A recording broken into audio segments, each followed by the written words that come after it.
ha sido todo increíble y la verdad es que es un sueño.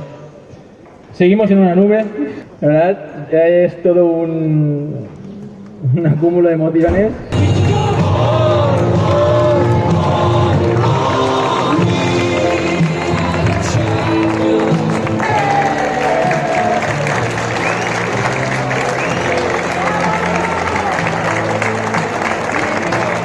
Acabem de rebre a Héctor, a Quim i a Míriam, els nostres paralímpics del Club de Córrer el Garbí, que venen amb 3 medalles, una per a cadascun d'ells després de les Paralimpiades celebrades a Tòquio. Tenen 3 dels valors que formen part de l'orgull que sentim com a ciutat: la disciplina, la perseverança i l'esperança, perquè ens han omplit d'esperança.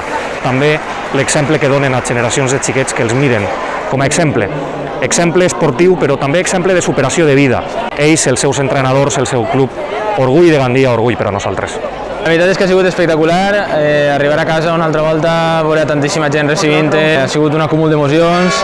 La veritat que encara estem en un núvol, a tornar a augmentar els nostres èxits i esperem celebrar-los una altra vegada en este Ajuntament. La verdad que ha sido una pasada, ver a tanta gente cómo se emociona, es muy emotivo, sobre todo ver a los más pequeños como están con muchas ganas. Queremos lanzar el mensaje de ilusión, de superación, que la gente se supere y que luche por sus sueños. La verdad que muy contento por el recibimiento aquí en Gandía, ya que aún no siendo de aquí de toda la vida me tratan como si estuviese en casa. Subir a lo alto del podio y recordar todo lo que has hecho para llegar hasta ahí es algo muy grande.